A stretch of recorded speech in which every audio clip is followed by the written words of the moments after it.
Esse termo, na realidade, que está crescendo, é um termo mundialmente aceito que se chama medicina integrativa. É uma nova medicina em que visa cuidar da saúde do indivíduo e, ao mesmo tempo, usando as outras medicinas alternativas que há milênios já se indica há muito tempo, como yoga, acupuntura, homeopatia, pilates. Nesse novo ramo da medicina que o senhor escolheu para estudar, muita coisa que se discutia na antiguidade, no sentido de um envelhecimento saudável, uma longevidade maior para o ser humano, alguns mitos caíram, surgiram novas verdades. O que de fato tem se descoberto? Bom, o que se tem descoberto é que muitas coisas que os antigos falavam, a própria Bíblia falava, e coisas tradicionais dos antigos, hoje a bioquímica prova que a maioria deles estavam certos.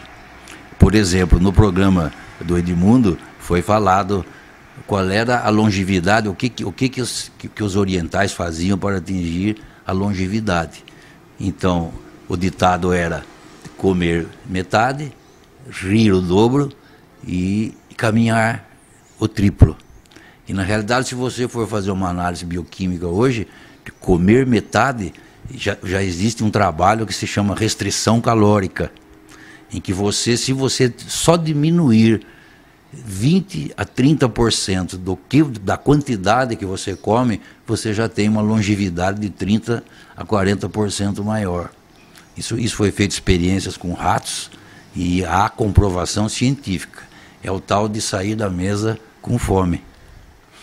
E o rir bastante também, numas próximas entrevistas, nós vamos falar sobre essa química em que o sorriso, a satisfação, o amar, ou coisas que você gosta de fazer, elevam alguns neurotransmissores que realmente te ajudam na longevidade. E o esporte já é mundialmente aceito como um fator de longevidade. Bem, eu ouço o senhor falar muito a respeito das emoções, que elas interferem e desencadeiam também reações químicas que interferem diretamente naquilo que o corpo acaba sendo ou se transformando, né? Em que ponto a medicina aceita a influência das emoções do indivíduo nas condições de saúde dele próprio? Isso também já era uma coisa que antigamente a medicina não aceitava. Ela não aceitava que a sua consciência pudesse intervir no seu físico. E hoje, com o estudo da física quântica, já se sabe que a consciência ela faz parte da matéria. Apenas ela não é sólida porque ela vibra em outra frequência, mas ela faz parte da matéria e intervém na matéria.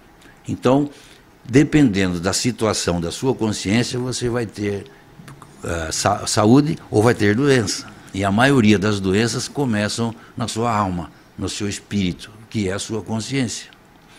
E o que se sabe é que, quimicamente, uma mesma substância, que nós vamos falar também numa outra palestra, numa outra entrevista, que uma mesma substância, dependendo do seu estado de humor, quimicamente, a reação química poderá ir para o bem ou poderá ir para o mal. Eu vou falar isso pormenorizado numa próxima entrevista. Há uma ruptura de paradigma na medicina hoje, porque antigamente parece que tudo necessitava de comprovação empírica, né, científica. As pessoas não tinham muita aceitação a algumas coisas que não fossem totalmente provadas no aspecto da ciência, mas a ciência ela trabalha lado a lado nessa nova descoberta, nesse novo curso, com coisas talvez da alma, como o senhor diz. Não há um receio da classe médica, por exemplo, em admitir fatores desse tipo? Até então há realmente esse preconceito hoje com esse novo caminho. Mas eu tenho absoluta certeza que isso tudo é uma questão de tempo. E os cientistas, os médicos, os profissionais que não admitirem a consciência hoje como parte integrante da matéria e como parte que interfira nos resultados, com certeza ele vai ficar para trás. Hoje a física quântica é uma coisa que veio explicar coisas que eram tidas como sobrenaturais, coisas que eram impossíveis de ser vistas, e hoje a física quântica prova as coisas. Essa bioquímica que eles estudam mais profundamente vem provar as coisas, e contra fatos não há argumentos. Seria mais ou menos dizer que está praticamente provado que existem outros estágios da matéria? Não tenha dúvida.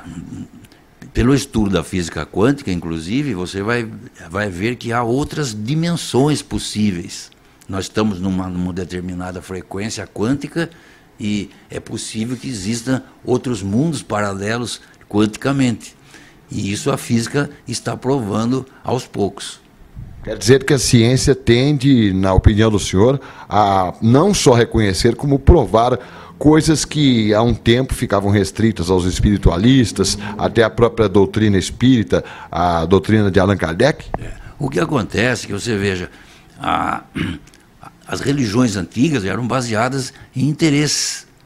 Então os grandes romanos, aqueles impérios, eles tinham os seus deuses, eles lutavam por causa de Deus, por causa disso, e essas religiões não eram muito aceitas pelos cientistas, porque tinham a Terra como o centro do universo, tanto que quase mataram Galileu, Newton, porque eles estavam provando coisas certas e eles foram sacrificados praticamente com isso. E com isso a ciência se afastou um pouco da religião. Então, hoje, com estudos novos, você vai ver que o conceito de Deus é uma coisa totalmente diferente, muito maior do que a gente pensa. E então a ciência hoje volta a aceitar Deus e há um conceito científico dele onde as coisas vão se ajustando no universo.